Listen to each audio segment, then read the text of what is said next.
Well, when it comes to our homes, the water heater is something many people take for granted until it suddenly stops working. But in this morning's How-To with Fox 2, Jeff Lee from Mechanical Heating and Cooling shows us how that might be avoided with some regular preventative maintenance.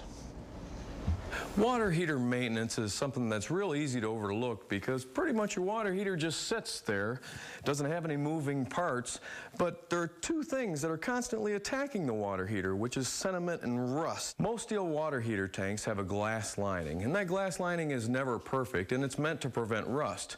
Well, being that it's not perfect, when it expands and contracts because of the hot and cold water, we start to get small openings in the lining, which water can penetrate itself through. When it does, that's when the rust occurs. Here we have a way that we can minimize the damage. The first thing that we want to do is shut off the gas to the unit. Next, we want to turn off the water so that we can begin to drain the water tank. Now that we have that off, we want to attach the water hose to the spigot at the bottom, and then we can begin draining by opening up the faucet. Now that we've got our hose ready to drain the tank, first we want to release the pressure relief valve. When you do this, a little bit of water is going to come out of the bottom, and that's perfectly normal. But this will allow us to drain the water out of the tank because it's not holding pressure. The next thing that we have on the agenda now is simply to get the water out of the tank.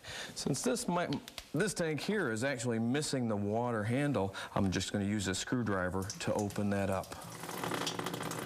Once you're done draining your water tank, we simply reverse the process to put everything back into order again. We want to close our water valve. We'll come back up here to our pressure switch, put that back in the on position. A little bubbling, that never hurt anybody. We want to allow the water to come back into the tank now. And now we're in a position, actually when you turn this water valve back on, you want to go ahead and open up one of the hot water faucets in your home. This will allow it to keep from pressurizing and let water kind of run down into there like you heard. Finally, we can turn our gas valve back on, and then our next step is simply to relight the pilot light. That's all there is to it. Something any homeowner can do that'll not only save you a lot of money on your utility costs, but it'll help your water heater to last a whole lot longer. Tune in next time for more tips on how you can do it yourself. With How-To Fox 2, I'm Jeff Lee.